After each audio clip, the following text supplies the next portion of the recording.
किसी भी व्यक्ति को एक वकील होने के नाते उसको प्रिक्लूड नहीं कर सकते कि तुम ये केस लड़ना ही चाहिए। उनका जो सबमिशन था कि हमको केस नहीं लड़ना है, being an officer of the court, ये जो अपराध हुआ है, ये अपराध सिर्फ अक्षय शिंदे के खिलाफ नहीं हुआ, it is an offence against the society और ये नॉन कंपाउंडेबल ऑफेंस है, ये आपस में मिटने वाला गुनाह नहीं है। इसके कारण इतनी आगे प्रोसेस बढ़ने के बाद बैकफुट में आने का सबमिशन मेरे द्वारा तो होना नहीं था, तो उन्होंने कोर्ट को रिक्वेस्ट की, जो आप लोगों ने मीडिया वहाँ पर थी उन्होंने सुनी। इसका सिर्फ मैं इतना ही जवाब देना चाहूँगा कि एक चीज़ तो पक्का है कि इस केस में किसी न किसी तरीके से जो लोग इसमें इन्वॉल्व है, पुलिस को खाली बचाने के लिए इतनी बड़ी स्टेप्स और इतना बड़ा षड्यंत्र कोई रचेगा नहीं। कहीं ना कहीं कुछ ना कुछ छुपा हुआ है। सत्य परेशान हो सकता है लेकिन पराजित नाही। त्यांनी आज जे कोर्टात सांगितलं की आम्हाला केस मागे घ्यायची, याबद्दल तुमच्याशी आधी काही चर्चा केली होती का? नाही, त्यांनी फक्त मला सांगितलं होतं, परंतु मी त्यांना स्पष्ट सांगितलं मी ऑफिसर आहे कोर्टाचा, मी तुम्हाला डायरेक्टली मी असं माझी ती हिंमत पण होणार नाही, कारण की कोर्टाच्या मुळेच आजपर्यंत ही केस इथपर्यंत जिवंत आहे आणि त्याच कोर्टाकडे कायदेबाह्य मागणी करणे हे मला तरी पटत नव्हतं। अन्ना शिंदे और उनकी पत्नी अलका शिंदे, इन्होंने आज जो कोर्ट में दलील पेश की कि हमें ये केस नहीं लड़नी है, क्या ये दलील करने से पहले, ये मांग कोर्ट के सामने रखने से पहले आपसे बात हुई थी उनकी? नहीं, मेरी तो पर्सनली कुछ भी उनसे बात नहीं हुई है। उनकी जो भी बात हुई उन्होंने कोर्ट के सामने रखी है। ठीक है, विद्या जी ओके। मैं टिकटॉक करूँगी। नवीन ट्विस्ट आला आहे। अक्षय शिंदेचे आई वडील आहेत आणि आम्हाला हा केस लढायचा नाही असं त्यांनी कोर्टासमोर सांगितलं। काय म्हणाल, का हे सर्व झाले?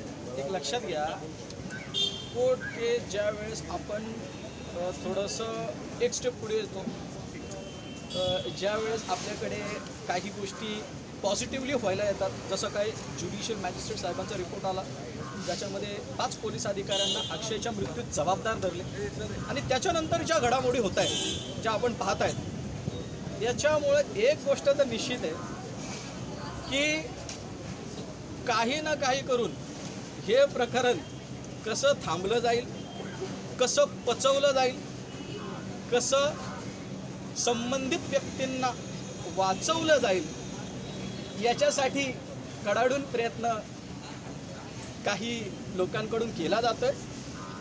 परंतु मी नम्रपणे त्यांना सांगू इच्छितो की किती जरी केलं तुम्ही काही, तरी पण याच्यामध्ये तुम्हाला सफलता मिळणार नाही। त्याचं कारण असं, ह्या देशात कायद्याचंच राज्य संविधानाच्याच माध्यमातून चालू शकतं। राज्य कुणाच्याही मनाप्रमाणे कुणालाही वाटेल अशा पद्धतीने चालू शकत नाही। आणखीन काही विचारायचं? काय अपेक्षित आहे? आम्हाला आणखीनही ही फक्त केस अक्षय शिंदे पुरती मर्यादित राहिलेली नाही। हा जो गुन्हा आहे ब्रुटल कस्टोडियल डेथचा आहे आणि त्याच्यामुळे कस्टोडियल डेथच्या मॅटरमध्ये it is the offence against the society, it is not an offence against the individual. हा समाजाविरुद्ध केलेला जघन्य अपराध आहे आणि सगळ्यात महत्त्वाचं, कुणाला शिक्षा द्यायची आणि कुणाला शिक्षा न्याय द्यायची हा अधिकार सर्वस्वस्वरी न्यायालयाला आहे। परंतु ह्या केसमध्ये कॉन्स्टिट्यूशनचा जो सेकंड पिलर आहे, ज्याला आपण ब्युरोक्रेट्स म्हणतो, त्या ब्युरोक्रेट्सने स्वतःच न्यायाच्या नावाखाली अन्याय केलेला आहे, त्याचा मर्डर करून, असं माझं स्पष्ट मत आहे। विशेष सरकारी वकिलांनी आज दीड तास युक्तिवाद केला आणि त्यांनी कोर्टाला पटवून देण्याचा प्रयत्न केला की अजून FIR न होण्याची काय कारण आहे। तर त्याबाबत नेमकं कोर्टात काय झालं? जर मॅजिस्ट्रेट रिपोर्ट स्पष्ट आहे आणि हायकोर्टाने सांगितले की संबंधित दोषी अधिकाऱ्यांवर फौजदारी गुन्हे दाखल कर, ते अजून का होत नाही? एक गोष्ट लक्षात घेतली पाहिजे आपण सगळ्यांनी की अक्षय शिंदेचा ज्या वेळेस हा प्रकार घडला त्यावेळेस अक्षय शिंदेच्या विरोधात 307चा गुन्हा दाखल केला। दुसऱ्या बाजूने अक्षय शिंदेचा जो मृत्यू झाला त्या संदर्भात ॲक्सिडेंटल डेथ रिपोर्ट दाखल केला।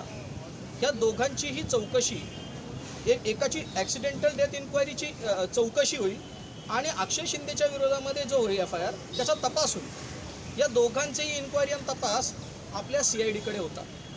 Subsequently as per the statutory provision of section 196 judicial magistrate first class साहेबांकडे याची न्यायिक चौकशी चालली म्हणजे समजून घ्या, हे दोन चौकशी ज्या आहेत ADRची आणि तपासाची, ही कुणाकडे आहे?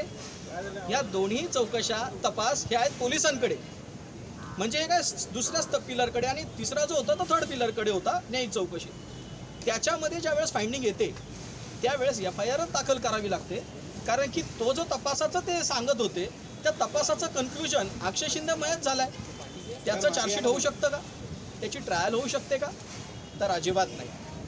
दुसरा जो आहे ADR, त्यांनी जी केस त्याच्यामध्ये दिली होती सरकारी वकिलांनी, त्याच्यामध्ये म्हटलेलं आहे की इन्क्वायरी जी ADRची चालू आहे त्याचं रिझल्ट FIR मध्ये होऊ शकत नाही. सगळं म्हणणं मान्य आहे, पण या सगळ्या प्रकरणामधलं हे सगळ्यात मोठं ट्विस्ट मानलं जात आहे की आज अण्णा शिंदे आणि अलका शिंदे या दोघांनी सुद्धा आम्हाला ही केस लढायची नाही आणि आमच्यावर कोणाचा दबाव नाही, म्हणजे ही भूमिका का घेतली? याचं उत्तर, मलाही प्रश्नाचं उत्तर कळत नाही आहे. परंतु एक गोष्ट निश्चित आहे, जेवढं काही मला समजतंय आपल्या देशामध्ये एक सामाजिक दबाव, कम्युनल दबाव म्हणतात ना, त्या पद्धतीने एक जुनी परंपरा होती सतीची. त्या सतीच्या परंपरेमध्ये पण त्या महिलेला इतकं मानसिकरित्या प्रताडित केलं जायचं का ती महिला पतीच्या चितेवर बसायला तयार व्हायची. आणि सामाजिक दबाव जो असतो, मी डे वन पासून म्हणतो यांना सामाजिक सुरक्षा द्या. डे वन पासून माझी तीच मागणी आहे. कायदेशीर लढाई तर आम्ही लढू. हो, पण तुम्ही परवा सुनावणी झाल्यानंतर त्या दोघंही पालकांना तुमच्या सोबत घेऊन गेले होते, आणखी तुमच्या सोबतच त्यांना ठेवणार असं तुम्ही याच जागी आम्हाला सगळ्यांना सांगितलं होतं. मग नेमकं काय घडलं? इकडनं आम्ही घरी गेलो. घरी गेल्याच्या नंतर त्यांना भाड्याने रूममध्ये ठेवला. डिपॉझिट ठरलं, भाडं ठरलं, सगळं ठरलं, नोकरी ठरली, काय द्यायची, कुठे द्यायची, त्यांना नोकरीवर कोणी ठेवतं तोही प्रॉब्लेम होतो, सॉर्ट आऊट केला. त्यानंतर संध्याकाळी ते मला म्हणाले आमचे भांडे कुंडे जिथे अमुक अमुक ठिकाणी आहे आम्ही तिथून जातो, ते भांडे वगैरे घेऊन येतो. त्याच्यानंतर मग काही गोष्टी अशा घडल्या त्या आता विचाराधीन न्यायालयाच्या, त्या आता लगेच मी तुम्हाला डिस्क्लोज करणे नाही, त्या सांगा, कारण त्याच अपेक्षित आहे. कारण एकीकडे त्यांनी वकालतनामा जो सादर केला होता की याच्यामध्ये अमित कटारनवरे हे आम्हाला वकील नको असं त्यांनी मांडलं.